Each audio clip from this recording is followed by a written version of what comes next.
She whispered, "I'm afraid to love." And he did something no one expected. In that moment, his gesture revealed a love so pure, it changed everything forever. Where are you watching this story from?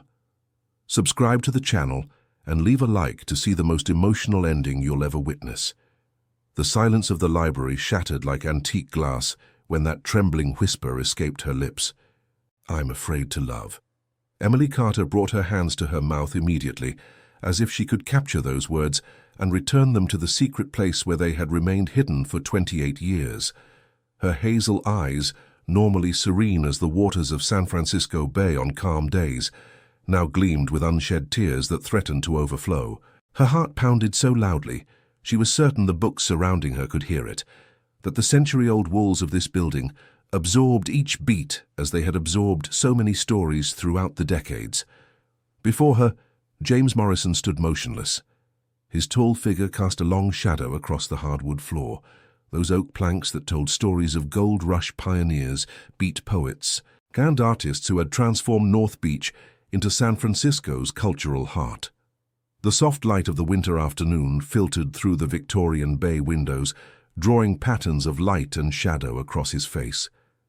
In his dark eyes, there was something she couldn't quite decipher. Surprise, compassion, perhaps hope. The scent of old books, that particular mixture of aged paper, oxidized ink, and decades of dust, mingled with the aroma of December rain falling on the steep streets of North Beach. It was one of those rare San Francisco rains, when the sky decided to weep over the city, as if sharing some secret sorrow with its inhabitants. Drops drummed against the window panes with a cadence that seemed to mark the rhythm of this moment suspended in time. Emily felt her knees weaken. She leaned against the nearest bookshelf, feeling beneath her fingers the irregularities of the old wood, the worn spines of volumes that had been caressed by thousands of hands over generations. This library was her refuge, her sanctuary, the only place in the world where she had always felt completely safe. And now, with those 4 words, she had transformed her refuge into the stage of her greatest vulnerability. How had she gotten here? How had she allowed a man like James Morrison, with his perfectly tailored suits, his multi-million-dollar company, his life that seemed to belong to a world completely different from hers, to cross the walls she had built so carefully throughout her life? Outside, the North Beach neighborhood continued its evening routine, oblivious to the silent earthquake occurring within these walls.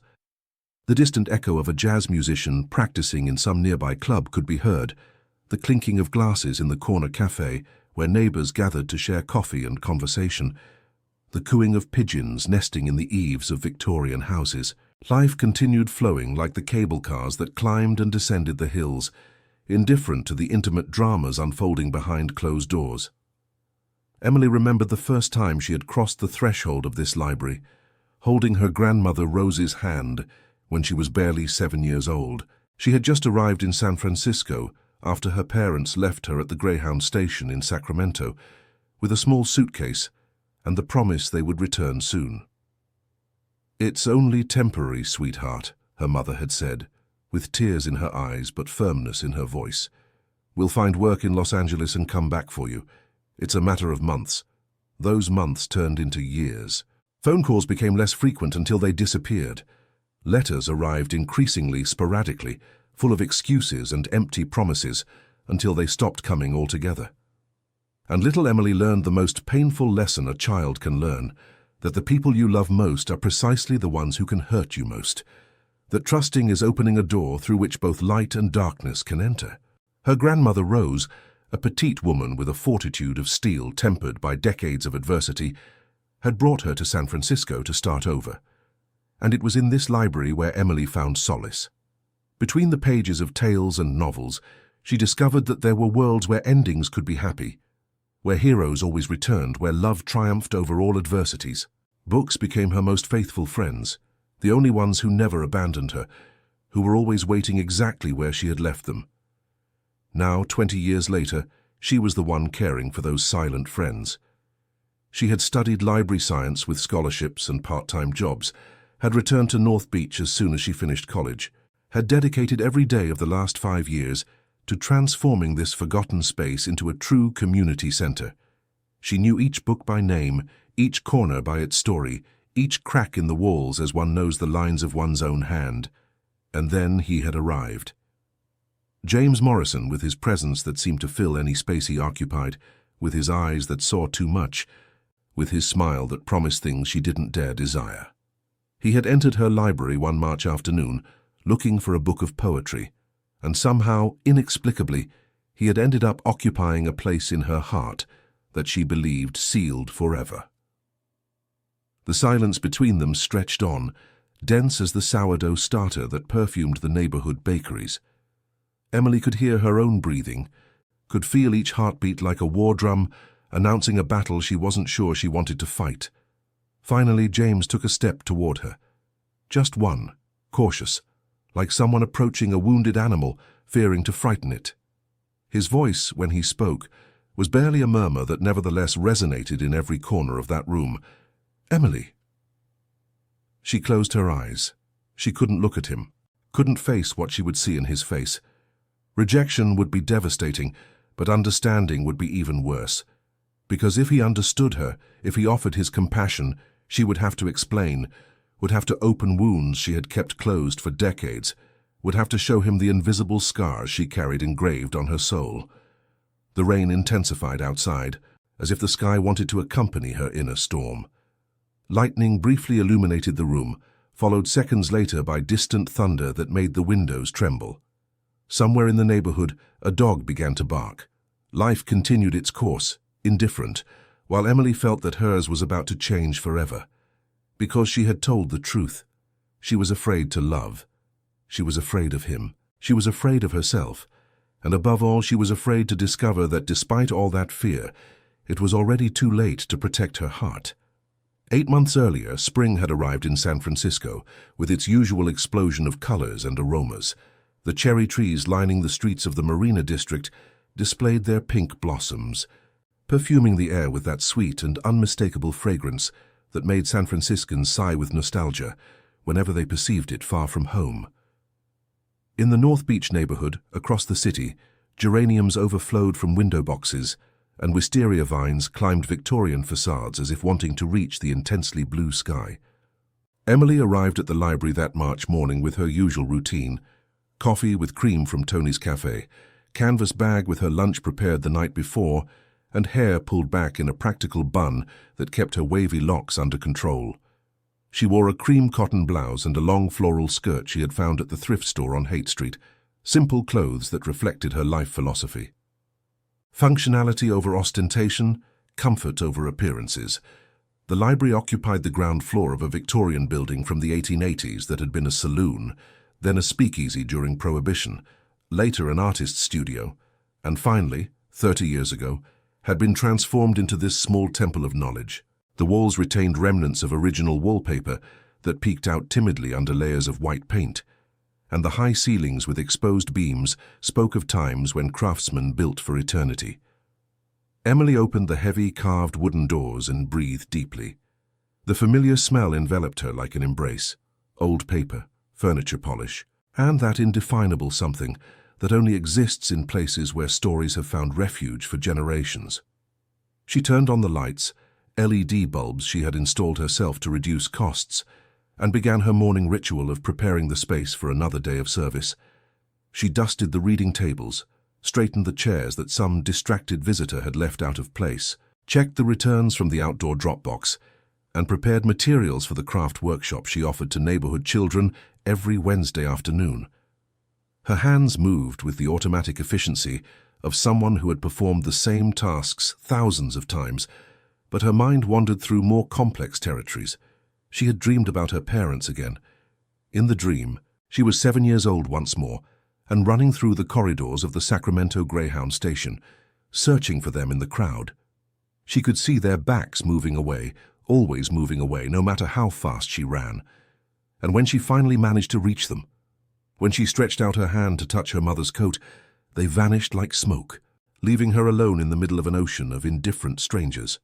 She woke, as always, with her heart racing and sheets soaked with sweat. More than 20 years had passed, but abandonment continued visiting her in dreams with the punctuality of a relentless creditor. She shook her head to push away those thoughts and focused on the present. Today was an important day. She expected a visit from the city inspector, who would evaluate whether the library met requirements to receive the annual grant. Without those funds, she would have to close the doors before the end of the year. At 10 in the morning, the first visitors began to arrive. Mrs. Patricia, an 83-year-old widow who came every day to read the newspaper because at home she felt too lonely. The Martinez brothers, 9-year-old twins whose mother worked at a Fisherman's Wharf hotel and had no one to leave them with during summer mornings. Mr. Frank, a retired railroad worker who was writing his memoirs in a spiral notebook and constantly needed to consult historical train schedules. Emily attended to them all with the same mixture of professional efficiency and genuine warmth. She knew their names, their stories, their literary preferences. She knew Mrs. Patricia preferred to sit by the window because natural light helped with her deteriorating vision. She knew the Martinez brothers were obsessed with dinosaurs and always saved new paleontology acquisitions for them.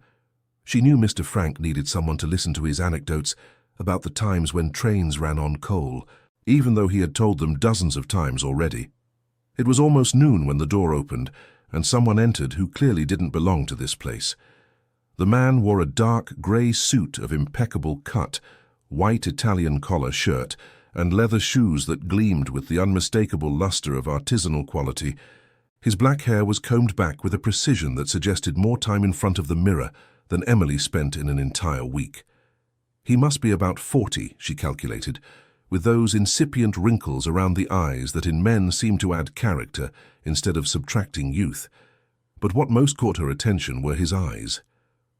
Dark as black coffee served in Mission District cafes, but with a depth that suggested contained storms, guarded secrets, stories never told aloud. The man stopped at the threshold, blinking as his eyes adjusted to the interior's dimness. His gaze traveled across the space, the crowded shelves, the faded wallpaper, the worn floorboards, with an expression Emily couldn't interpret. Disapproval, curiosity, nostalgia. "Good morning," she said, adopting her professional tone.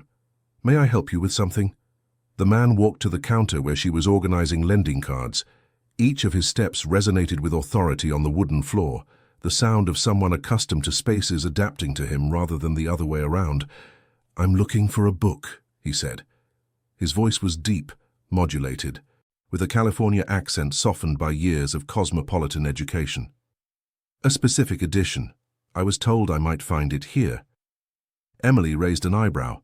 It wasn't frequent for seekers of specific editions to end up in her modest community library.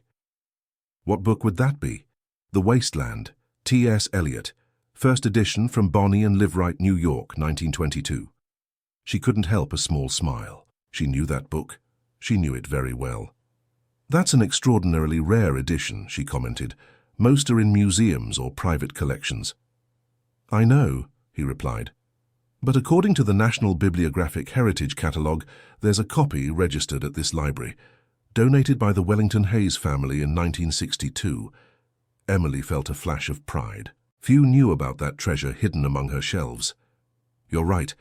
It's in the reserve collection section, but I'm afraid that copy cannot leave the library." "I don't intend to take it," the man said, and for the first time, something like vulnerability crossed his face. "I just need to see it, touch it. Someone who was very important to me loved that book. She had her own copy, but it was lost years ago. I've been searching for one like it ever since." Emily studied him for a long moment. There was something in his voice, in the way his fingers drummed nervously on the counter, that told her this wasn't a casual request. This man was searching for something more than a book. He was searching for a fragment of a past he couldn't recover. "Wait here," she finally said. She climbed the wooden staircase that creaked under her feet, crossed the narrow corridor between shelves that tilted dangerously under the weight of too many volumes, and reached the farthest corner of the library, where the most valuable holdings rested, protected from sun and humidity. The copy of The Wasteland was exactly where it should be, wrapped in tissue paper, inside an acid-free cardboard box. Emily extracted it with the reverent care she reserved for her most precious possessions and carried it back to the ground floor. The man was waiting exactly where she had left him, but his posture had changed. He seemed smaller somehow, more vulnerable, as if the weight had eroded the armor of confidence he projected. Emily placed the book on the counter between them both. "You can only consult it here with gloves," she said, offering him a pair of white cotton ones. "And you can't spend more than 30 minutes with it. Those are the conservation rules." The man nodded in silence. He put on the gloves with a delicacy that contrasted with the image of power his appearance projected, and opened the book's cover with the care of someone handling something sacred.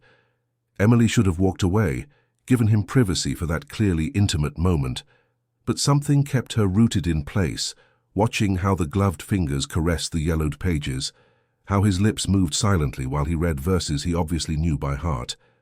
And then she saw it, a solitary tear sliding down the man's cheek and falling onto the counter surface, gleaming under the lamplight like a small liquid diamond. He made no move to wipe it away. He didn't even seem to notice it. All his attention was concentrated on the book, on Eliot's words that spoke of strange worlds and immense solitudes, of irrecoverable losses and devastating beauties.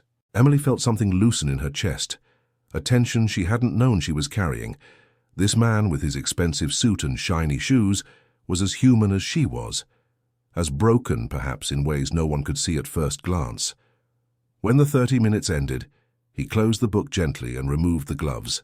"Thank you," he said, and his voice sounded hoarse, as if the words had to force their way through a knot in his throat. "You don't know what this means to me."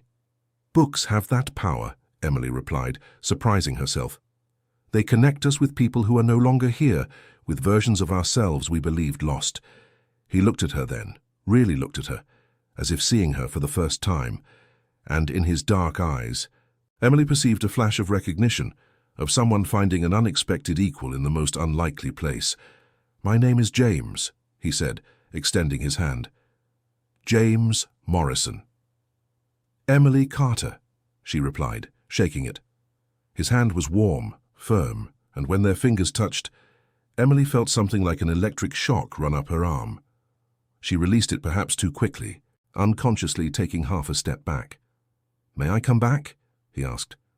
I'd like to read more. Here. In this place." Emily should have said yes with the usual professional neutrality. She should have recited the opening hours and usage rules as she did with any visitor. But something in the way he looked at her, something in the vulnerability she had witnessed, made her respond differently. "On Wednesdays we do children's reading at 5 in the afternoon. We're always short one volunteer." James Morrison smiled then, and that smile completely transformed his face.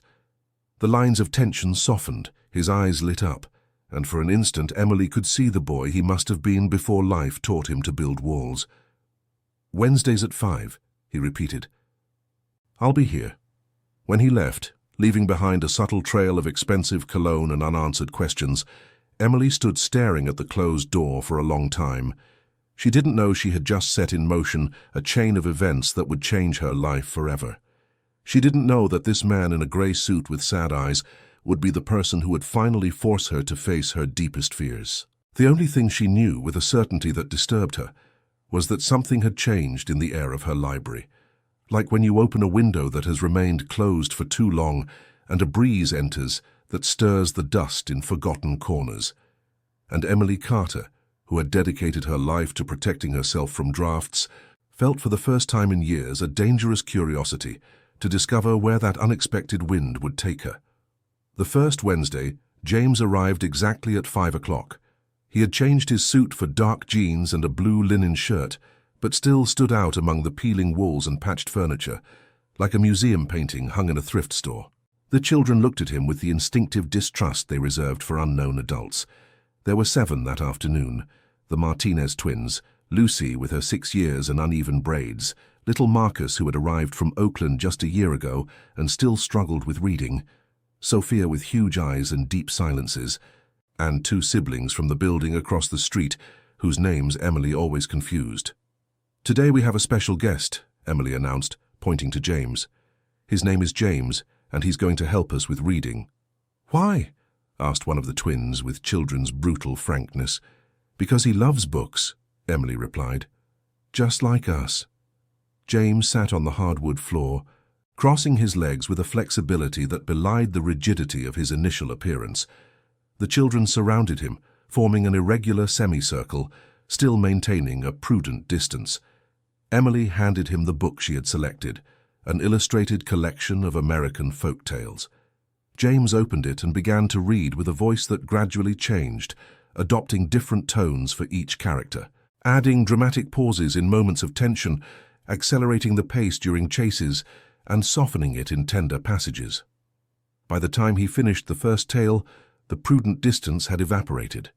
The children were practically climbing on him, competing to see the illustrations, interrupting with questions and comments that James answered with a patience that surprised Emily. From her post at the counter, where she pretended to organize cards while watching the scene, Emily studied this man who transformed before her eyes. The tense and contained businessman who had entered looking for a poetry book was now a passionate narrator, making ridiculous voices for comic characters and letting little Lucy paint imaginary mustaches on his face. At the end of the session, when parents began arriving to pick up their children, little Marcus approached James and tugged at his shirt sleeve. "Will you come back?" he asked, his reading still hesitant. James looked at Emily, seeking permission. She nodded almost imperceptibly. "Every Wednesday," he promised, and the boy's smile was worth more than all words. Wednesdays became the anchor of their weeks. James never missed a session, although Emily learned later that this meant reorganizing board meetings, postponing business trips, declining invitations to events that for any other businessman would have been unmissable. Gradually, he began arriving before the hour, offering to help with preparations.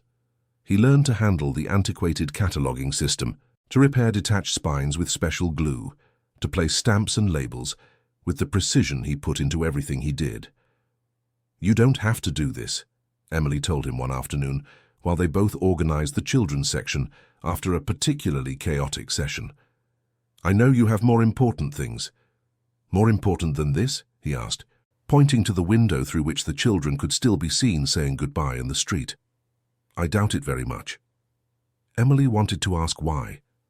She wanted to understand what made a man like him dedicate entire afternoons to a neighborhood library that was falling apart. But something stopped her. Perhaps the fear that the answer would force her to see him as something more than an occasional volunteer. The weeks revealed fragments of his history, like loose pages from a book found in random order. Emily learned that his company, Morrison Construction, was one of the most important in San Francisco. She learned that he had inherited the business from his father and multiplied it tenfold in less than a decade. She learned that he lived alone in a penthouse in Pacific Heights, with views of the Golden Gate, surrounded by modern art and designer furniture that no one used. What she didn't learn until much later was about Catherine. It was Mrs. Patricia who told her. One morning when James wasn't present. "Poor man," the elderly woman sighed, lowering the newspaper. "You can tell from his eyes that he still hasn't recovered." "Recovered from what?" Emily asked, feigning disinterest while organizing magazines. "The divorce, dear, didn't you know? His wife left him 5 years ago, Catherine her name was. A very beautiful woman, very cultured. She worked in something with art, I think. One day, just like that, she told him she needed to find herself and went to Paris. She never came back." Emily felt something tighten in her chest, a mixture of compassion and something else she didn't want to examine too closely. "They say he adored her," Mrs. Patricia continued, oblivious to the effect of her words. "That he did everything possible to keep her. But she had already decided. Sometimes people need to leave to discover who they are. The problem is that those who stay have to learn to live with the void they leave." That night, Emily couldn't sleep. She tossed in her small bed, in her tiny studio above the corner deli on Columbus Avenue, listening to the nighttime sounds of the neighborhood. A baby crying in some nearby apartment, the laughter of young people leaving the bars on Broadway, the constant murmur of the city flowing just a few blocks away. She thought about James, about the tear she had seen fall on the counter that first day, about the way he had caressed the pages of Eliot's book as if they were the skin of someone beloved, about how the poetry he sought had probably been the bridge to a woman who was no longer there. And she thought about herself, about the 7-year-old girl who had waited for months at the Sacramento Greyhound station, convinced that if she behaved well, if she didn't cry too much, her parents would return, about the teenager who had promised herself never to need anyone, about the adult woman who had built a safe life within the walls of a library, where the only relationships she maintained were with fictional characters who couldn't abandon her. James Morrison carried his own wounds, his own abandonments. And perhaps that's why, Emily thought as dawn began to paint the rooftops of North Beach pink, perhaps that's why she felt so attracted to him, because she recognized in his pain a reflection of her own. It was a dangerous thought. It was exactly the kind of connection she had avoided throughout her adult life. But as she got up to prepare her morning coffee and begin another day among books and silences, Emily knew it was already too late to pretend that man meant nothing to her. The question was, what was she willing to do about it? May arrived in San Francisco with the fog that announced summer. The temperatures began to hover around 60 degrees, and San Franciscans adopted their summer ritual: layered clothing throughout the day, mandatory walks along Ocean Beach, life that didn't slow down until the fog rolled in at sunset. The library became a refuge during the cooler afternoons. Entire families came to enjoy the warmth provided by the thick walls of the old building, sitting in worn wooden chairs to escape the chill of their apartments without heating. Emily observed this flow of visitors with a mixture of satisfaction and concern. The satisfaction came from seeing her space fulfilling its purpose, being a refuge for the community. The concern came from the envelope she had received that morning with the City of San Francisco seal. She read it 3 times, hoping the words would change, that some hidden clause would appear to modify its meaning. But the words remained unchanged in their bureaucratic coldness. Notice is hereby given that, due to budgetary restrictions of the current fiscal year, the grant designated for the North Beach Community Library is suspended. It is recommended to initiate orderly closure procedures of the establishment before July 31st of the present year. Emily let the letter fall onto the counter and leaned against the wall, feeling the floor move beneath her feet. 5 years of work, 5 years of early mornings and late nights, of investing every saved penny, of fighting against administrative indifference and lack of resources. 5 years building something that mattered, something that made a difference in the lives of people who had nowhere else to go. And now, with a paragraph printed on official paper, all of that was going to disappear. "Emily, are you okay?" James's voice startled her. She hadn't heard him enter. Absorbed as she was in her personal catastrophe, he approached, and his expression changed when he saw the paleness of her face, the way her hands trembled slightly. "What happened?"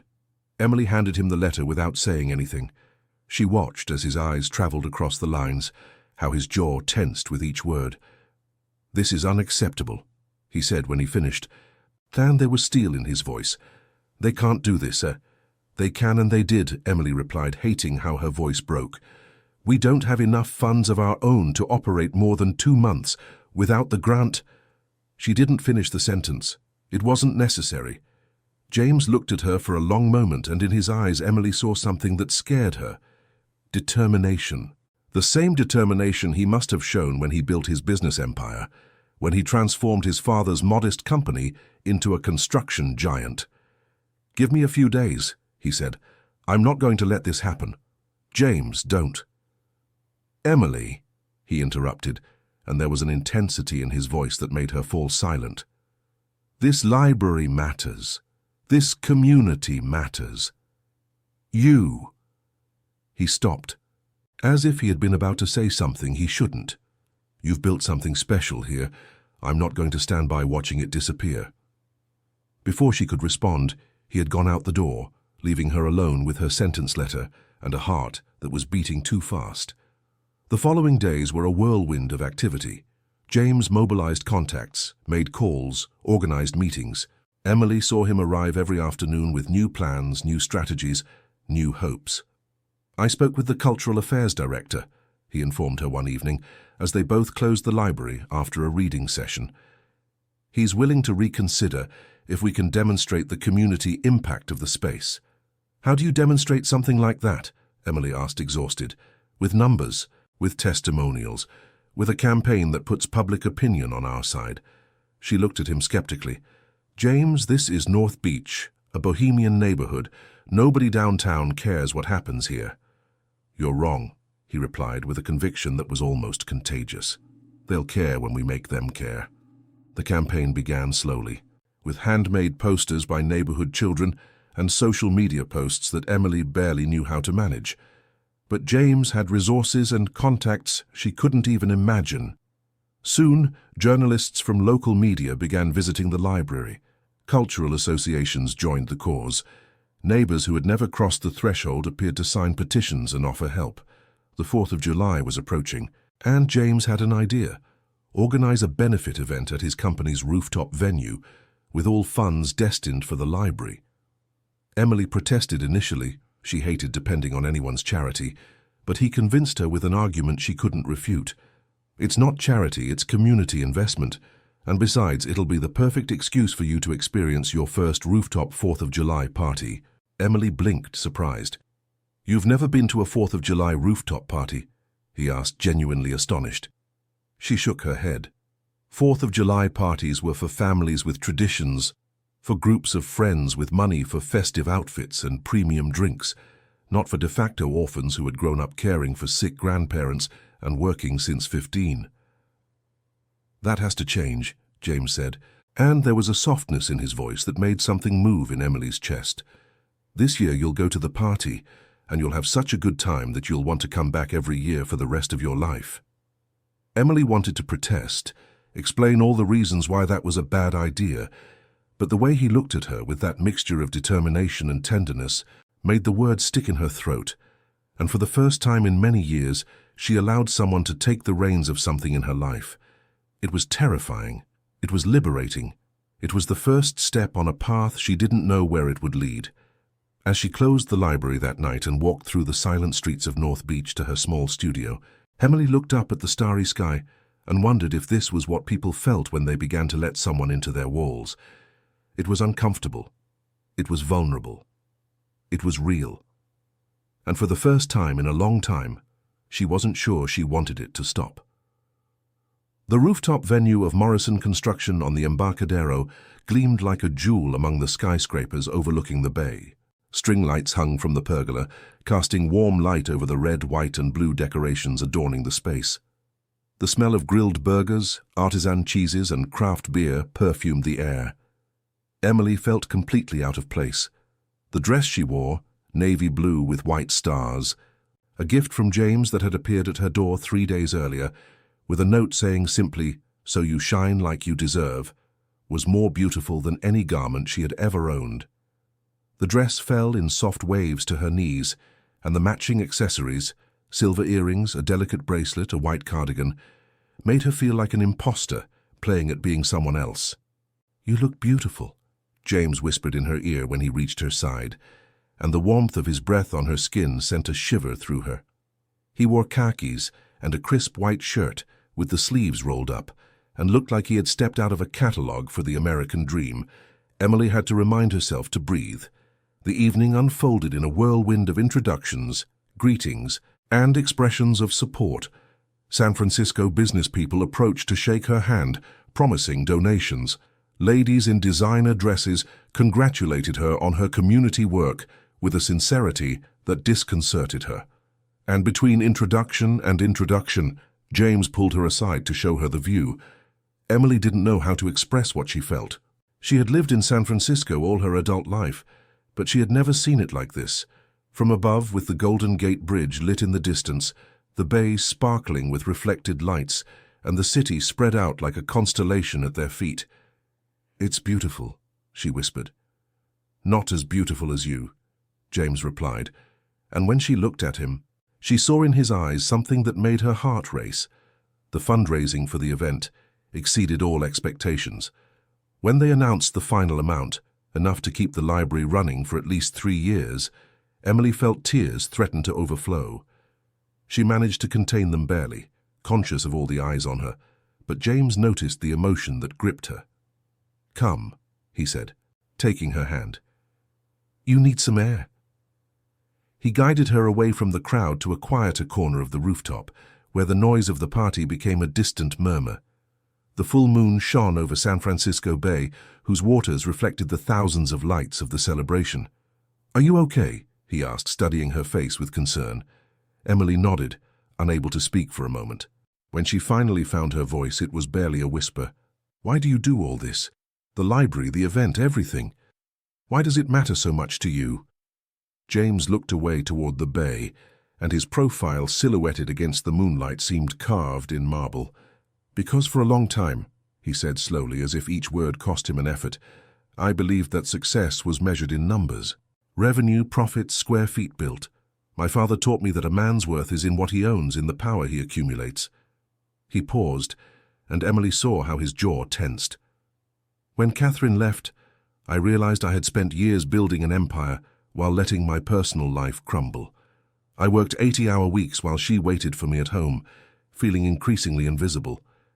When she finally left, she left me a letter saying she had fallen in love with a ghost, with someone who existed only in her imagination, because the real James was never present." Emily felt a knot form in her throat. "I spent years blaming her," James continued.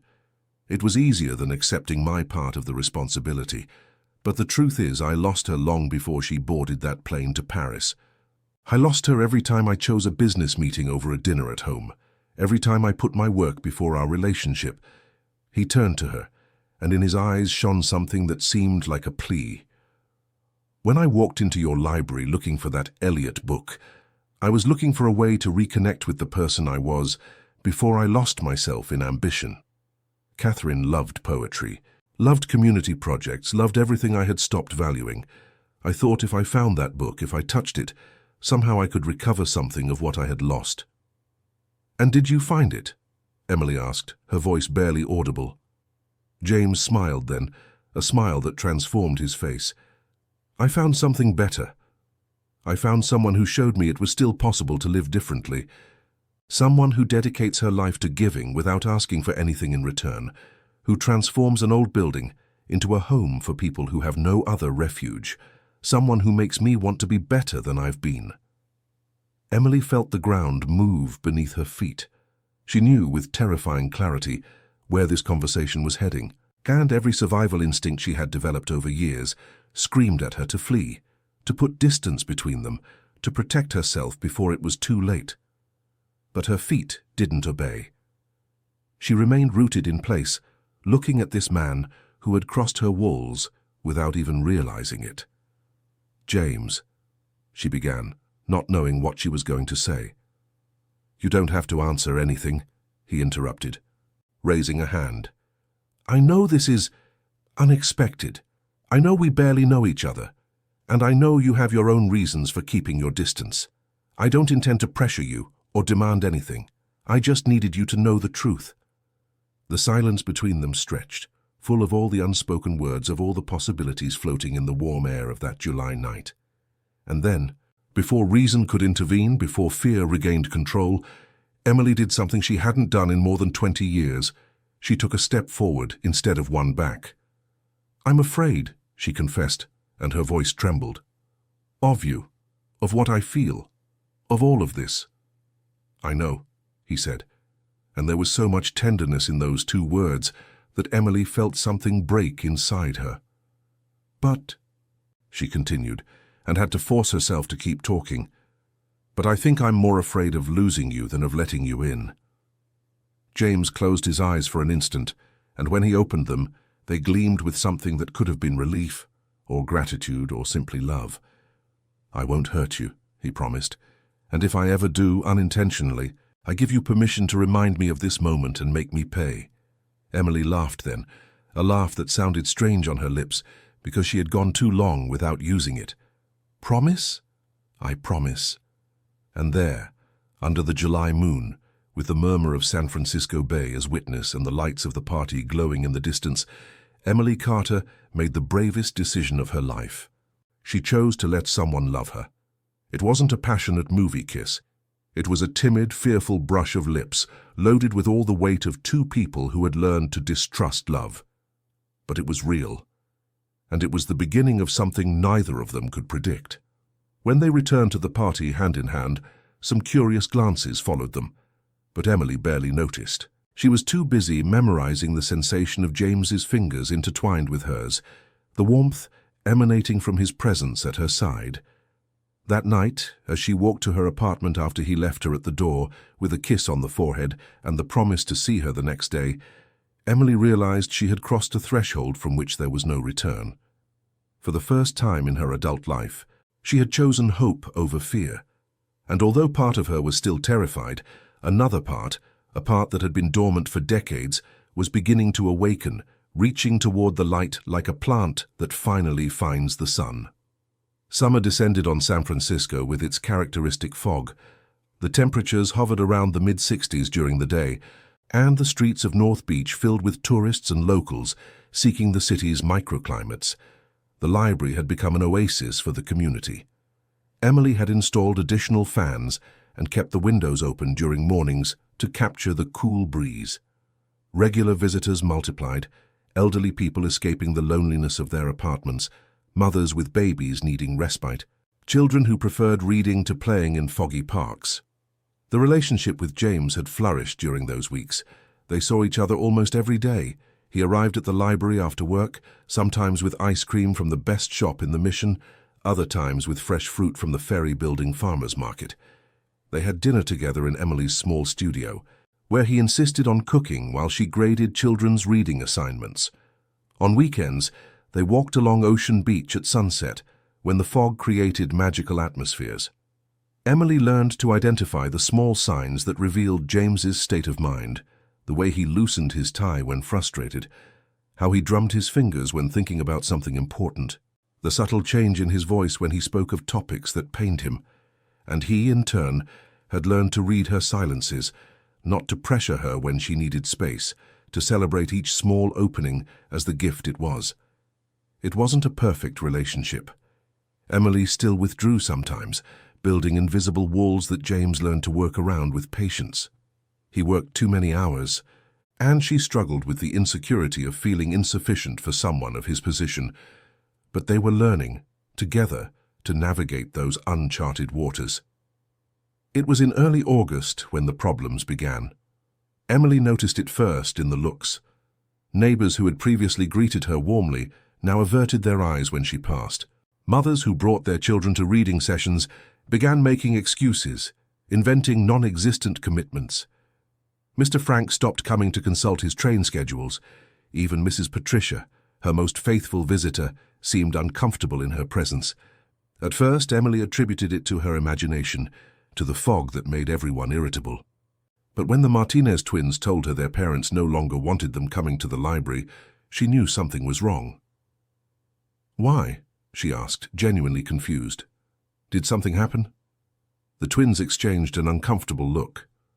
"Dad says we can't trust people who sell out to the highest bidder," one of them murmured, without looking her in the eyes.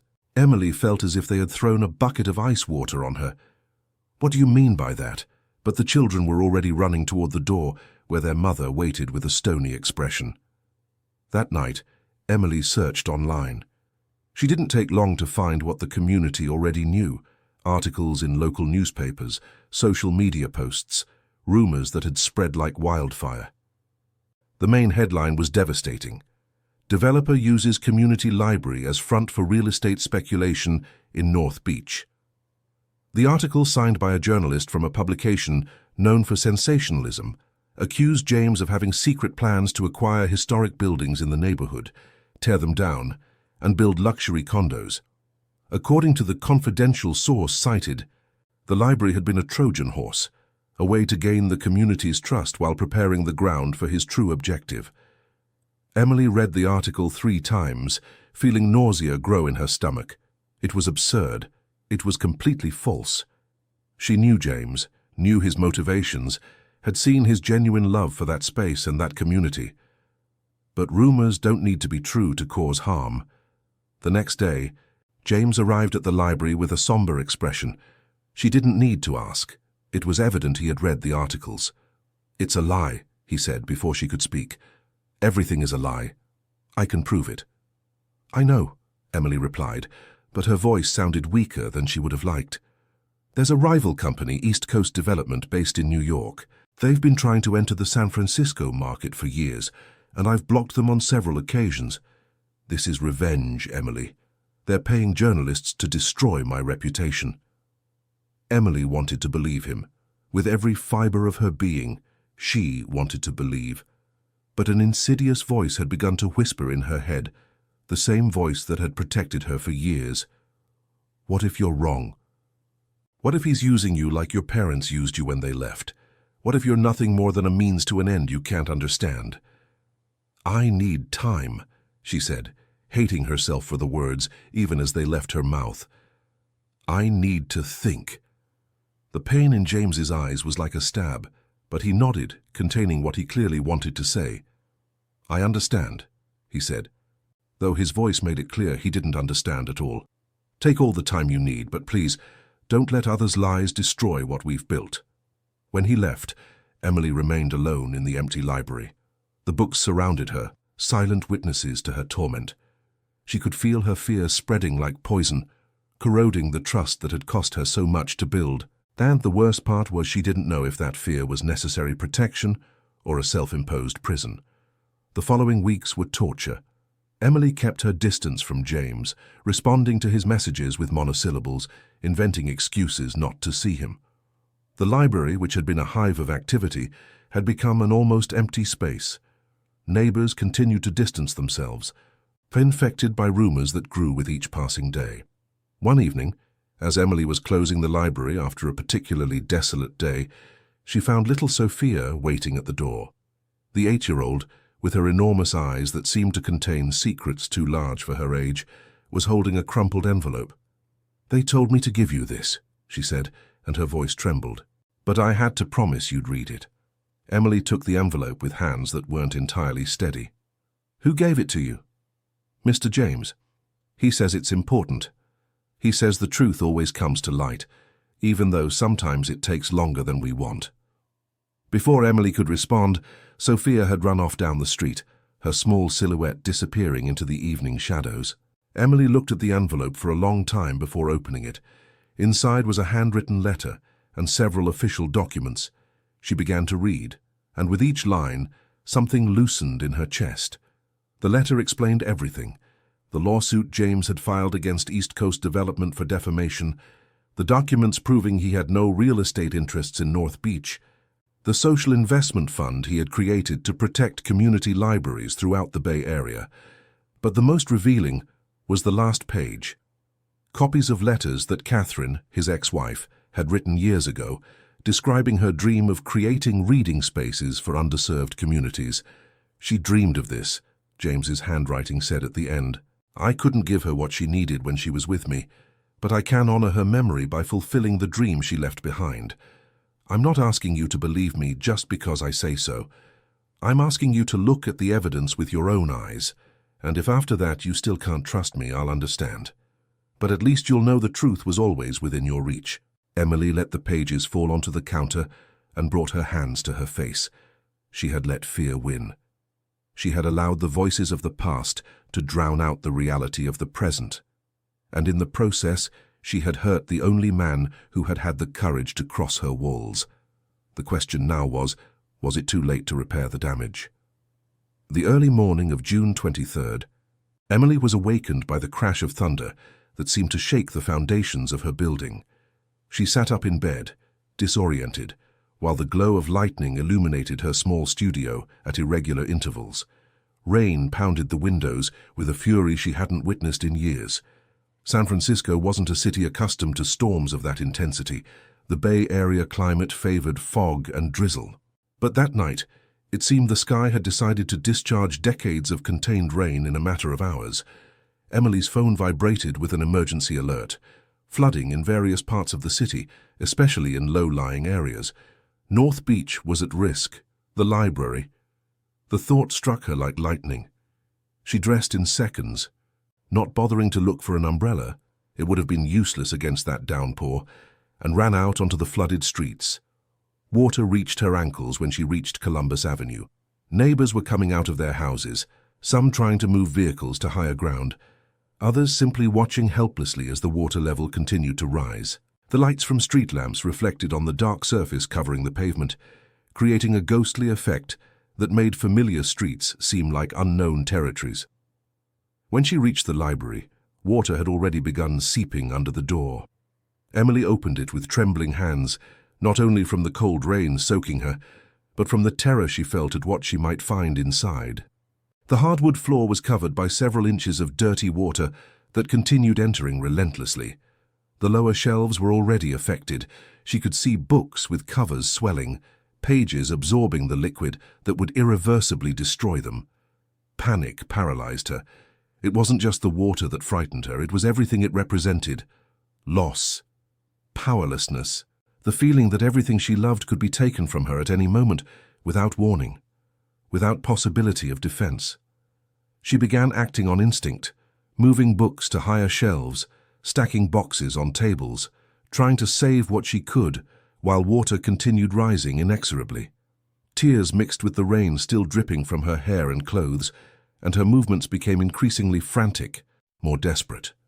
She didn't know how much time passed like that, fighting an enemy she couldn't defeat. Minutes blurred with hours, and her body began to protest. Exhausted muscles, hands cracked from cold, breathing turned to gasps. And then, when she was about to give up, she heard her name. "Emily!"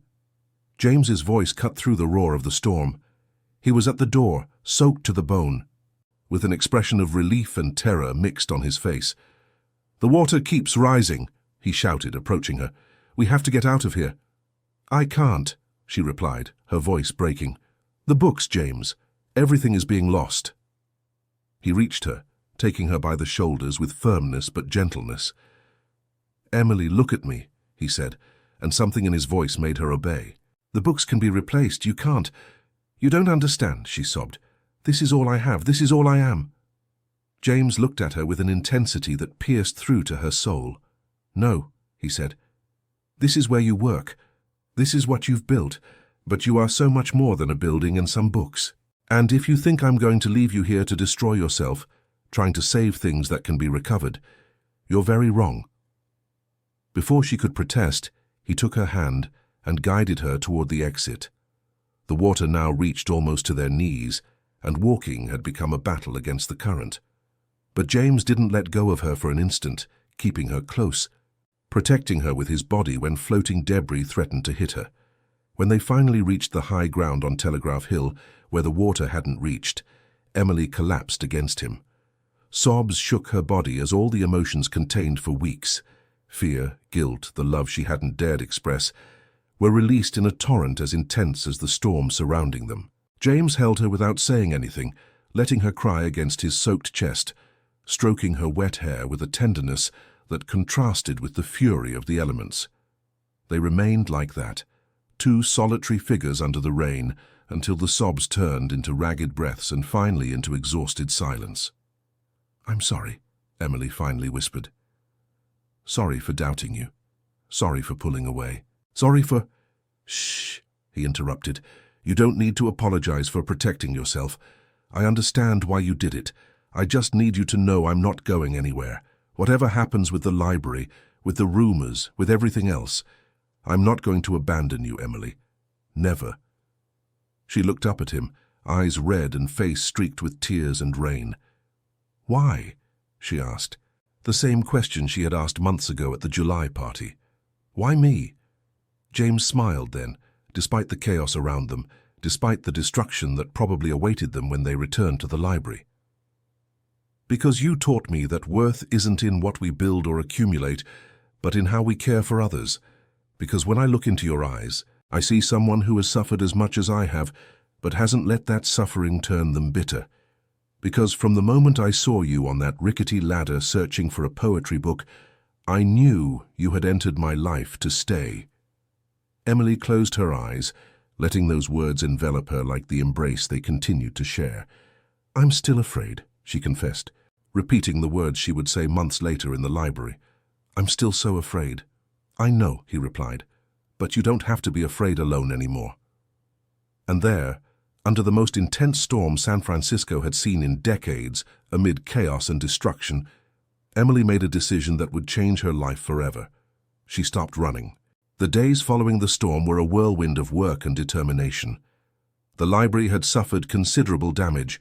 The hardwood floors were warped, several shelves had been deformed by humidity, and more than 300 books were beyond recovery. But what Emily found when she returned to assess the damage left her speechless. James had mobilized an army of workers from his company. When she arrived that first morning, she found trucks unloading materials, industrial cleaning crews vacuuming residual water, and North Beach craftsmen restoring damaged woodwork using the same techniques their ancestors had used for generations. "I can't accept this," she protested, though her voice lacked conviction. "It's not a gift," James replied. With that smile he had learned to reserve only for her. "It's an investment, and not just from my company, look." He showed her a list of donors, local businesses, cultural associations, individuals who had read about the flood and wanted to help. The North Beach community that had rejected her weeks earlier appeared with names and modest but significant amounts: Tony's Cafe, the Corner Deli, the vintage bookshop down the street. When they learned the truth about the rumors, they wanted to make amends, James explained. Mr. Martinez, the twins' father, was the first to come. He said he was ashamed of believing lies about someone who had only done good for the neighborhood. Emily felt tears threaten her eyes again, but this time they were different tears. Tears of gratitude, of hope, of the overwhelming sensation of belonging to something larger than herself. The days turned into weeks. Emily worked alongside the restoration crews, learning conservation techniques she had never imagined, supervising the reconstruction with the same obsessive care she dedicated to cataloging each new volume. James was at her side when he could, and when his business responsibilities called him elsewhere, he sent messages that made her smile amid the dust and effort. But more important than the physical reconstruction was the emotional reconstruction occurring between them. One afternoon, while they were sorting donated books in the improvised backroom storage, Emily found the courage to speak of things she had never shared with anyone. "My parents' names were Robert and Susan," she said suddenly, breaking the comfortable silence they shared. "They had a small antique shop in Sacramento, inherited from my mother's parents. When the business went bankrupt, they decided to try their luck in Los Angeles. I was 7 years old. James stopped what he was doing and looked at her, giving her his full attention. They left me with my grandparents at the Greyhound station. My mother told me it would only be a few months, that they would come get me as soon as they found work and an apartment big enough. She gave me an embroidered handkerchief that had belonged to my grandmother and told me to look at it whenever I missed them. That way I'd know they were thinking of me." She paused, breathing deeply. "The first month they called every week, the second every 2 weeks, the third—" Her voice broke. "The third they stopped calling. Letters came less and less frequently, full of excuses that even I, at 7 years old, knew were lies." "Emily," James began, but she raised a hand. "Let me finish. I need to say this. They never came back. I learned later, years later, that they'd had another child in Los Angeles, a boy. I suppose with him they could start over, without the burden of a daughter who reminded them of everything they'd lost." James said nothing. He simply moved closer and wrapped her in an embrace that demanded nothing, that only offered comfort. "For a long time," Emily continued against his chest, "I believed it was my fault. That if I had been better, quieter, easier to love, they wouldn't have left me. I built my life around that idea. If I don't need anyone, no one can abandon me." "And then I showed up," James said softly. "And then you showed up," she confirmed, looking up at him, "and everything I had built to protect myself started crumbling. It terrified me. It still terrifies me, if I'm honest. But here you are. Here I am," she nodded. "Because I realized that the fear of being abandoned had made me abandon myself. I had given up the possibility of being loved just to avoid the possibility of being hurt. And that's not living, it's surviving. And I'm tired of just surviving." James kissed her then, a kiss that tasted of tears and construction dust, but also of something new, something that looked dangerously like hope. When they separated, he held her face in his hands. "Thank you," he said, "for trusting me, for letting me in. Emily smiled, and it was a smile that illuminated her face in a way he had never seen. "Thank you," she replied, "for being patient, for not giving up when I did." "Never," he promised. "I'll never give up on you." And in that dusty storage room, surrounded by boxes of books and construction materials, they sealed a silent pact. They would face their fears together, fall and rise together, build something new on the rubble of their pasts. It wouldn't be easy. They both knew that. But for the first time in their lives, neither of them was alone in the battle. Summer gave way to fall, and the library was reborn from its ashes more beautiful than ever. The new hardwood floors, crafted by local artisans following original designs, gleamed under restored vintage lighting. Solid oak shelves, built by a carpenter from Polk Street, held both old and new books, donated by neighbors and benefactors from throughout the Bay Area. The official reopening was celebrated in late September, coinciding with the start of the new school year. The mayor of San Francisco attended in person, delivering a speech about the value of community spaces that Emily heard with a mixture of pride and disbelief. The abandoned girl from Sacramento transformed into the center of attention of San Francisco's cultural elite. If her parents could see her now. The thought struck her without warning, leaving her momentarily breathless. James, who was at her side, noticed the change in her expression. "Are you okay?" he whispered, leaning toward her. Emily nodded, but he already knew her white lies too well. "We'll talk later," he promised, and she knew there would be no way to avoid that conversation. The party continued well into the night. Emily smiled, shook hands, accepted congratulations and thanked donations with the grace she had developed during those months of public exposure. But part of her remained distant, trapped in thoughts she couldn't silence. When the last guest left and the cleanup crew began collecting cups and plates, James found her sitting in the poetry corner, where it had all begun. "Talk to me," he said simply, sitting beside her on the floor. Emily remained silent for a long time, searching for the right words. "Sometimes I wonder if I should look for them," she finally said. "My parents, I mean. Find out what became of them, if they're still alive, if they have other children." James didn't respond immediately. He knew that wasn't a question expecting an answer. It was a thought that needed to be expressed aloud. "What's stopping you?" he eventually asked. "Fear, I suppose." "The same as always," she laughed without humor. "Fear of finding them and discovering they still don't want me. Fear of discovering they're dead and I lost any chance to close that chapter. Fear that they'll look at me and see nothing special, nothing worth keeping." "Emily." "I know what you're going to say," she interrupted, "that I'm special, that I'm worth it. But James, there's a part of me that will never completely believe it. That 7-year-old girl is still in there, waiting at a bus station for someone to come get her." James took her hand, intertwining his fingers with hers. "Then we'll go look for them together," he said. "When you're ready, if you ever are. And if you decide you don't want to know, that's okay too. You don't have to resolve all this to be worthy of love." Emily looked at him, and in her eyes he saw all the exhaustion of decades of silent struggle. "What if I find them and they reject me again? Then you'll have the certainty that their inability to love you was never your fault. And you'll have someone by your side who will remind you every day that you deserve all the love in the world." Tears rolled down Emily's cheeks, but she made no move to wipe them away. She had learned that crying in front of James wasn't weakness, it was trust. "I love you," she said, and the words came out more easily than she had imagined. "I don't know exactly when it happened.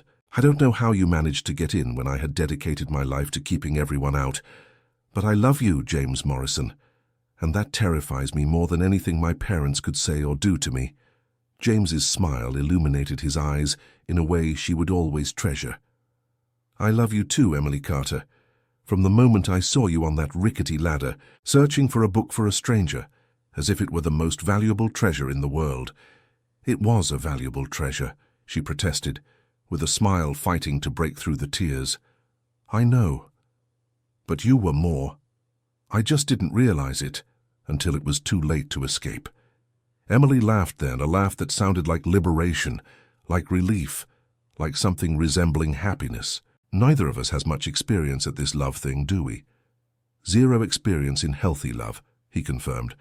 But they say practice makes perfect. How about we practice for the next 50 or 60 years? She pretended to consider it. That might work, but only if you promise never again to give me party dresses that cost more than my monthly salary. Done. Though that dress looked spectacular on you, and every businessman in San Francisco was jealous of me. James. Yes? Shut up and kiss me. And he obeyed, because he had learned that there were moments when words were superfluous, moments when shared silence said more than any declaration. Outside, the first lights of dawn began to paint San Francisco's skyline pink and gold. A new day was beginning, and with it a new chapter in their lives. The ghosts of the past were still there, lurking in the dark corners of their memories. But they no longer had as much power, because facing the past is easier when you don't have to do it alone. November brought unusual cold to San Francisco, and a crisis that would test everything Emily and James had built. It began with a phone call at 3 in the morning. Emily woke disoriented, fumbling for the phone in the darkness of her room. Hello?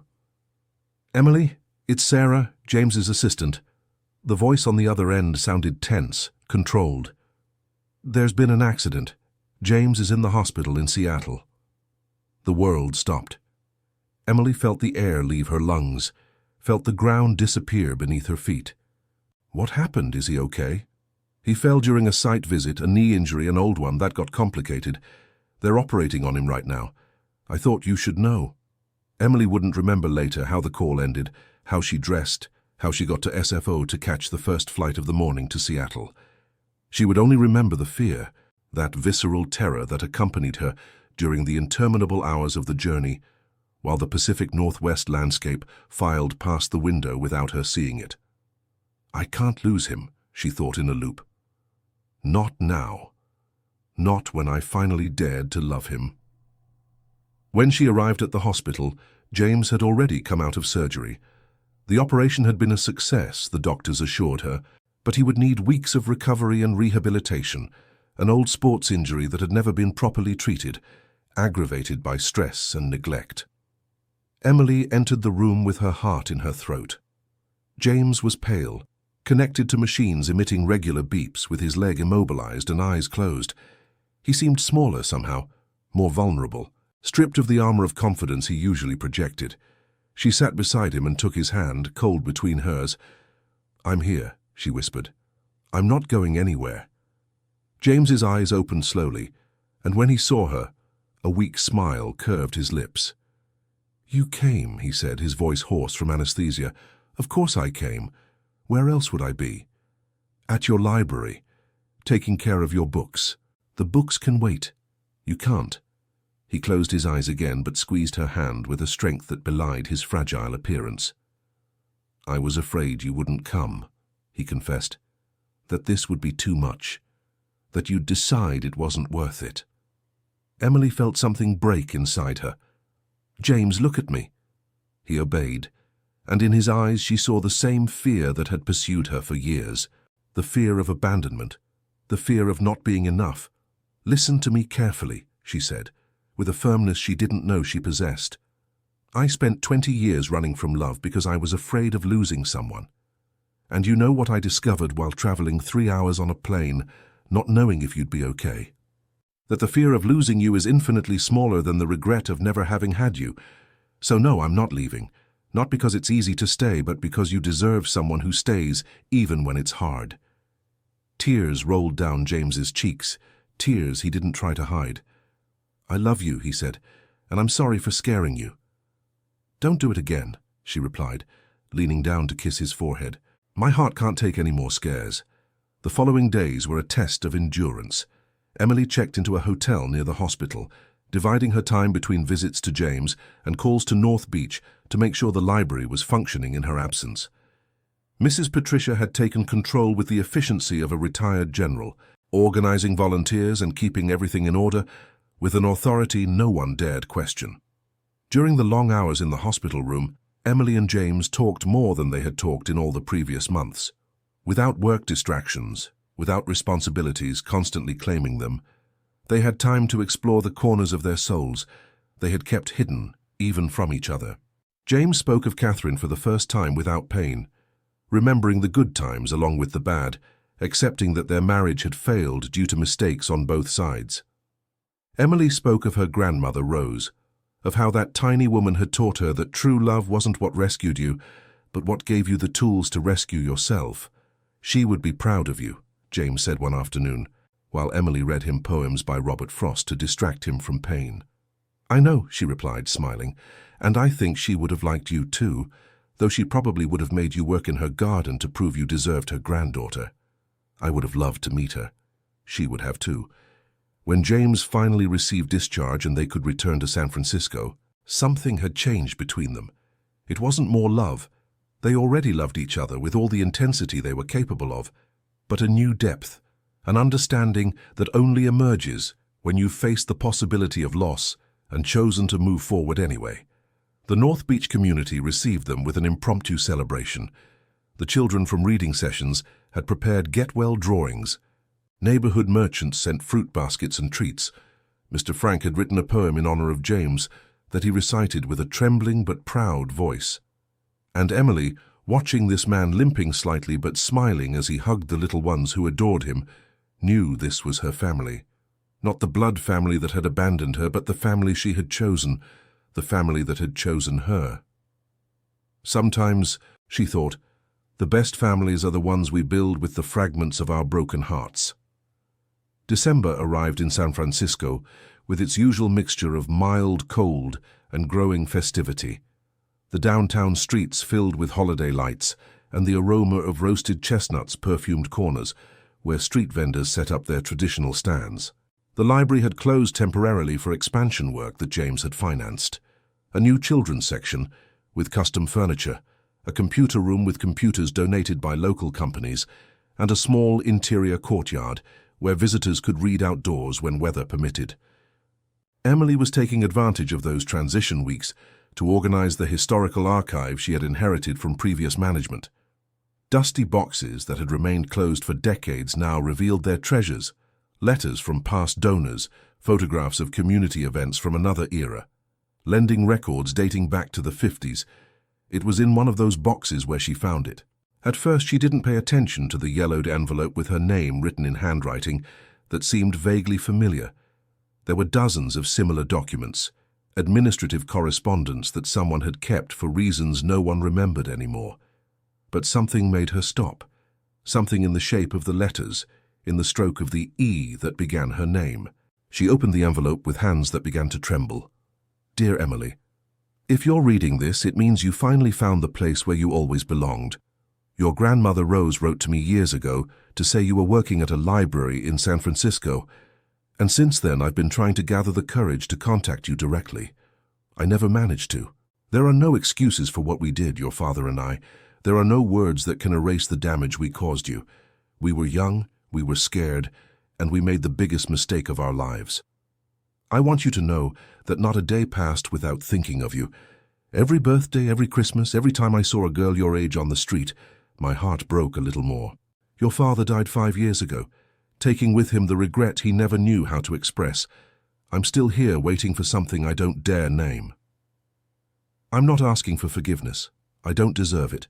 I just want you to know the truth. We never stopped loving you. We were simply too cowardly to face what we had done.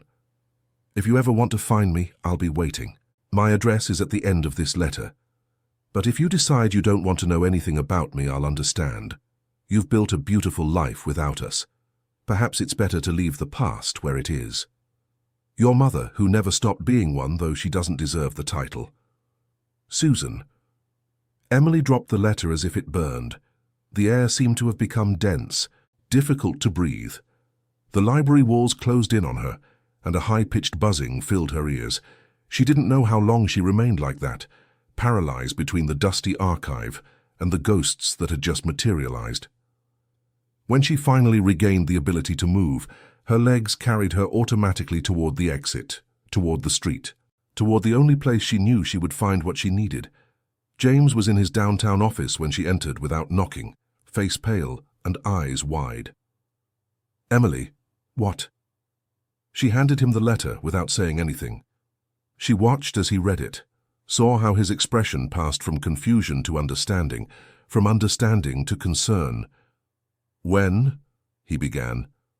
"I don't know. The letter isn't dated, but it must have arrived years ago. It was buried in an archive box that no one had opened." James left the letter on the desk and approached her, taking her hands. "What do you want to do?" It was the right question. Not, "What are you going to do?" which would have implied expectations.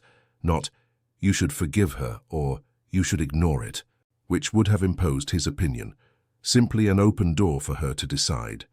Emily closed her eyes, searching within herself for the answer she had been keeping for decades. "I don't know," she confessed. "Part of me wants to go find her right now, yell at her all the things I've kept for 20 years. Another part wants to burn the letter and pretend it never existed. And the third part," she opened her eyes, surprised.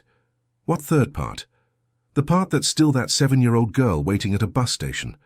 What does she want?" Tears began to fall then, silent, inevitable.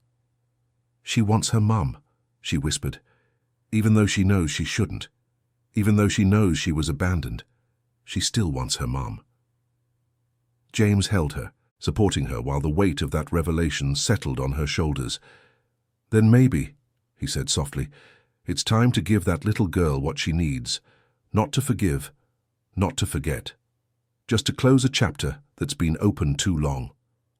Emily cried for what seemed like hours, releasing decades of contained pain.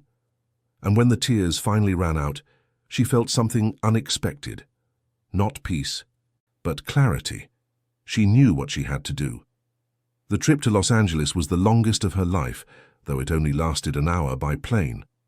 James had wanted to accompany her, but Emily needed to do this alone.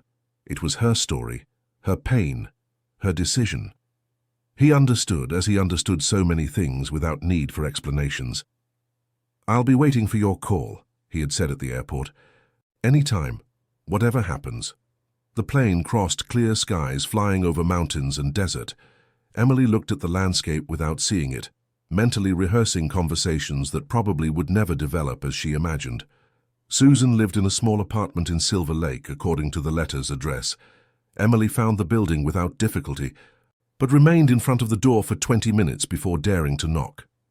The woman who opened was an aged version of Emily's blurred memories. The same brown hair, now streaked with grey, the same hazel eyes, now surrounded by wrinkles, the same small hands, now spotted with age. "Emily," she whispered, and her voice broke on the second syllable. "Mum." The word came out before she could stop it, loaded with 20 years of absence. What followed was uncomfortable, awkward, painful. They sat in a small living room full of plants and photographs, many of Emily, somehow obtained over the years, and talked for hours. Susan explained what could no longer be explained. The fear, the shame. The paralysis that had prevented them from returning after too much time had passed. She spoke of the son they'd had in Los Angeles, David, now 18, who knew of Emily's existence and had asked about her many times. She spoke of Robert, the father, who had died of a heart attack carrying the regret he never knew how to verbalize. Emily listened. She didn't forgive. She wasn't ready for that, but she listened. And at some point during that interminable afternoon, she stopped seeing a villain and began to see a broken woman. A woman who had made an unforgivable mistake and had spent the rest of her life paying for it in silence. "I'm not asking you to love me," Susan said at the end, with tears rolling down her wrinkled cheeks. "I don't deserve it. I just wanted to see you just once, to tell you I'm sorry, to tell you that you never ever stopped being my daughter." Emily didn't know what to answer. The words she had rehearsed during the trip had evaporated, leaving only a strange void where anger used to be. "I need time," she finally said. "I don't know if I'll ever be able to forgive you. I don't know if I want to have a relationship with you or meet my brother or pretend the last 20 years didn't exist. I understand, but—" Emily breathed deeply. "But I'm glad I came. I'm glad to know the truth. And maybe with time, I can find a way to make peace with all of this. Not for you, for me." Susan nodded, accepting what was offered without asking for more. When Emily stood to leave, Her mother stopped her with a gesture. "Wait, there's something I want to give you." She disappeared into the bedroom and returned with a worn cardboard box. Inside were letters, hundreds of letters written over 20 years, never sent, addressed to a daughter they didn't know how to reach. "I wrote them when I couldn't sleep," Susan explained, "when the regret was too heavy to carry alone. You don't have to read them if you don't want to, but I wanted you to have them." Emily took the box, feeling its physical and emotional weight. "Thank you," she said, and for the first time, the word didn't sound forced. On the return flight, with the box on her lap and the lights of night filing past the window, Emily opened the first letter at random. "Dear Emily, today you turn 10. I wonder how you'll celebrate, if you'll like chocolate cake like when you were little, if you'll still make wishes before blowing out candles. Your father bought a cake today, though David is too young to eat it. I think he bought it for you, though he'd never admit it."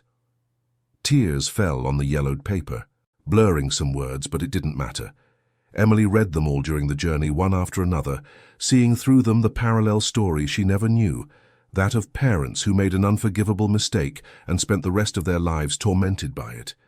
It wasn't forgiveness, she felt, but perhaps it was something like understanding. And for now, that was enough. When she arrived in San Francisco and found James waiting for her at the gate, exactly where he had promised to be, Emily knew she had made the right decision. "How was it?" he asked, embracing her. "Difficult," she replied. "Confusing. Painful." "Do you regret going?" Emily thought for a moment. "No. I needed to close that chapter. Now I can start writing a new one." James smiled, kissing her forehead. "Together? Together."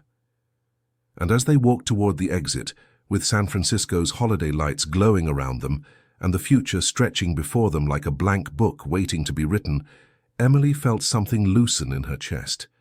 It wasn't the end of her journey. It was barely the beginning of a new chapter, but for the first time in her life, she wasn't afraid to turn the page. And so we arrive at the moment where this story began. A December afternoon, rain drumming against the windows of the renovated library, the aroma of books mixing with the scent of wet earth entering through partially open windows. Emily and James were alone in the building.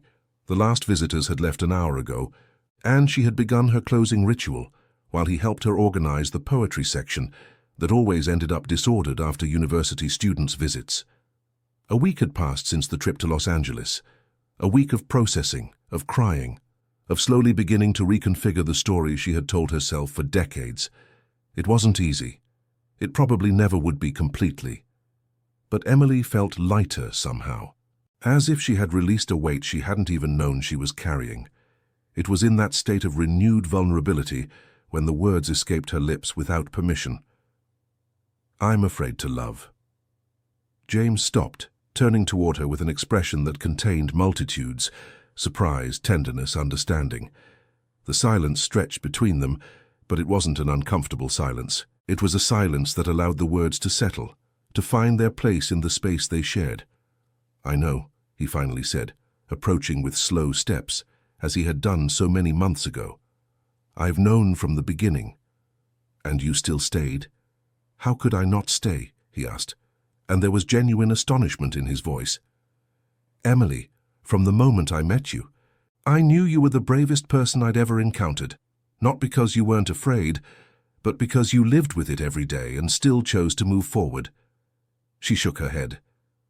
"I don't feel brave. I feel exposed, vulnerable. Like I spent my whole life building a fortress, and now the walls have crumbled and I don't know how to protect myself." James took her hands, bringing them to his lips to kiss them. "Fortresses are good for protecting against enemies, but love isn't an enemy, Emily. It's—" He searched for words. "It's more like a storm. It can be terrifying. It can be destructive if you resist it.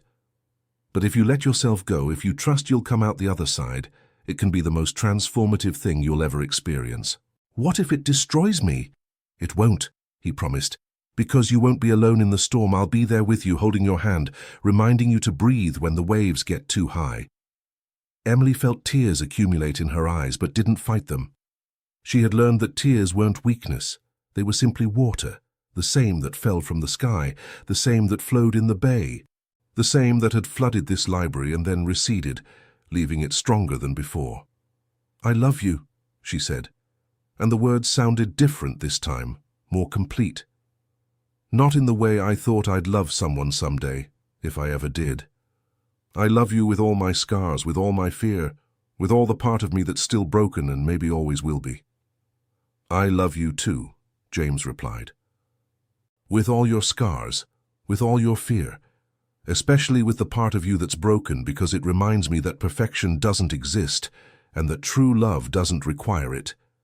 They kissed then, a kiss that tasted of tears and rain, of endings and beginnings, of everything they had been and everything they would be.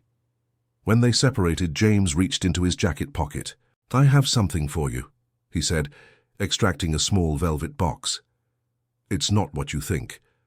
"Well, not exactly." Emily opened the box with trembling fingers. Inside wasn't an engagement ring, but something much more significant, an old ornate key worked in wrought iron in Victorian style. "It's the key to the Berkeley Library," James explained, "the one Catherine started before she left. The one she left me asking me to continue her dream. James, I want you to have it.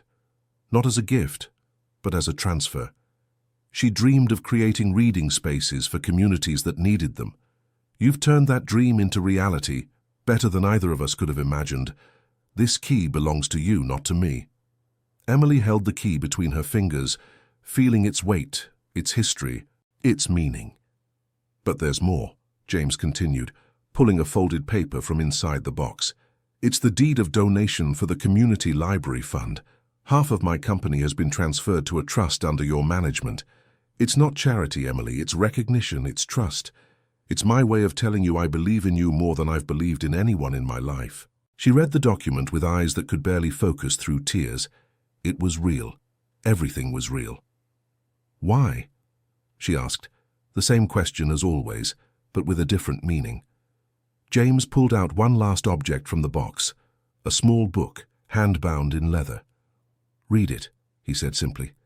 "Every page is an answer to that question." Emily opened the book at random.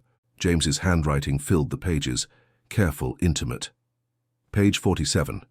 "The way you protect forgotten stories taught me to value my own story again." She turned to another page. Page 82. "Your fear of loving doesn't make you weak. It makes you honest in a world of easy lies." And another. Page 103. "You taught me that San Francisco isn't just the city where I was born, but the home I choose every day, because it's where you are." Emily closed the book, unable to continue. Tears ran freely down her face, but she no longer tried to contain them. "I don't deserve this," she whispered. "I don't deserve any of this." James dried her tears with his thumbs, holding her face in his hands. "You deserve all this and more. You deserve to be loved without reservations, without conditions, without expiration date, and I'm going to spend the rest of my life proving it to you if you'll let me. What if I get scared again? What if I pull away again? Then I'll wait, as patiently as necessary, because that's what you do when you love someone. You wait and trust and keep choosing them even when they're afraid to be chosen." Emily kissed him then with everything she had, with her fear and her hope, with her broken past and uncertain future, with all the love she had kept for decades, waiting for someone who deserved to receive it. And when they separated, with the rain still falling outside and the books around them as silent witnesses, she said the words that had been forming in her heart for months. "I'm still afraid, but maybe we can be afraid together." James smiled, that smile that transformed his face and made her believe everything was possible. "Together," he repeated, "always together." And there, in the library that had been her refuge for so many years, surrounded by others' stories, but finally ready to write her own, Emily Carter closed a chapter of her life and opened another, a chapter that, for the first time, she wouldn't have to write alone. Spring had returned to San Francisco with its usual explosion of colors and aromas. The jacarandas perfumed the streets with their purple flowers, wisteria vines climbed painted facades, and the California sun bathed the city with that golden light that made everything look like a painting. In the interior courtyard of the North Beach Community Library, the same one inaugurated a year earlier, Emily watched the children run between stone benches and flower beds. Sophia, now 9, was reading aloud to a group of little ones, imitating the dramatic voices James used during reading sessions. The Martinez twins chased butterflies with childhood's inexhaustible energy. Much had changed in 12 months. The network of community libraries under Emily's management had expanded to 12 centers throughout the Bay Area. The North Beach model, combining traditional library services with educational programs, community support and cultural activities, had become a national reference. Delegations from other states came to study its operation, and Emily found herself giving lectures at universities and conferences, sharing her vision of what a library could be. It wasn't just work that drove her. It was passion, purpose, the certainty of doing something that mattered. Each child who learned to love reading, each elderly person who found companionship among the shelves, each family who discovered resources they didn't know existed. Everything gave meaning to the hours invested, to the challenges overcome, to the doubts conquered. And then there was James. Emily found him watching her from the courtyard entrance, with that smile he reserved only for her. The last year had changed him too. He had delegated much of the business management to dedicate more time to social projects, had learned to balance ambition with presence, success with meaning. He approached her, taking her hand with the naturalness of someone who had repeated that gesture 1,000 times. "What are you thinking about?" he asked. "About how different everything is," she replied. "A year ago I was terrified of all this, of you, of me, of us, and now." "And now?" Emily smiled, intertwining her fingers with his. "Now I'm still afraid sometimes. But it's a different fear. Not the fear that paralyzes, but the fear that accompanies everything worth having. The fear of having something precious to lose." "I understand exactly what you mean." They stood in silence for a moment, watching the children play, listening to the murmur of the fountain they had installed in the center of the courtyard, feeling the warmth of the sun on their faces. "I have news," Emily finally said. "Susan called this morning." James squeezed her hand, knowing what that meant. The relationship with her biological mother remained complicated, full of advances and setbacks, of difficult conversations and uncomfortable silences. But it existed, which was more than Emily had imagined possible a year ago. "How is she?" "Good. She wants to come to San Francisco for Thanksgiving. David, too." It was the first time Susan had proposed a personal visit since that day in Los Angeles. Emily still wasn't sure how she felt about it, but the idea no longer terrified her as it once had. "What did you tell her?" "That I'd think about it, that I'd talk to you, that I wasn't promising anything but that maybe it would be nice." James smiled. "Last year you wouldn't have even considered the possibility." "Last year I wasn't the same person I am now." It was true. Emily had learned things about herself she had never imagined, that she was capable of forgiving, though forgiveness was a slow process and not a single event, that she could open herself to others without losing her essence, that love, far from weakening her, had made her stronger. "You know what surprises me most, Ian," she said, turning to face him, "that it wasn't as hard as I thought it would be. Loving you, I mean. I thought it would be a constant battle against my own demons. And sometimes it is. But most of the time it just flows. Like it's the most natural thing in the world." James caressed her cheek with the back of his hand. "That's because it is natural. We were made for each other, Emily. Not in the cheesy movie way, but in the real way.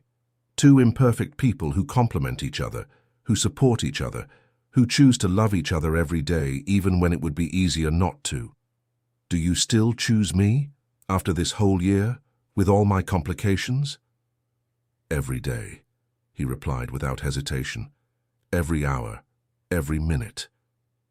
He kissed her then, a soft kiss that contained promises and memories. Present and future, everything they had been and everything they would be. When they separated, Sophia stood before them, with a smile that revealed the gap of a recently fallen tooth. "I finished reading," she announced proudly. "Can you stay to hear the next chapter?" Emily looked at James, who nodded. "Of course, sweetheart. We want to hear how the story continues." They sat on one of the courtyard benches, surrounded by children who gathered at their feet like forest creatures around a storyteller. Sophia opened the book with the solemnity of someone holding a treasure and began to read with a clear voice that resonated between the courtyard walls. It was a story of adventures, of heroes overcoming obstacles, of loves triumphing over adversity. A story like so many that filled the library shelves, like so many Emily had read during her childhood, searching in fiction for what she didn't find in reality. But now, as she listened to Sophia's words and felt James's hand intertwined with hers, Emily understood something that had taken 28 years to learn, that the best stories aren't the ones we read, but the ones we live. And that happy endings aren't final periods, but commas, pauses before the next chapter. The sun began to descend toward the horizon, painting the sky orange and pink. The courtyard lights flickered and turned on, creating islands of warm light in the growing dusk.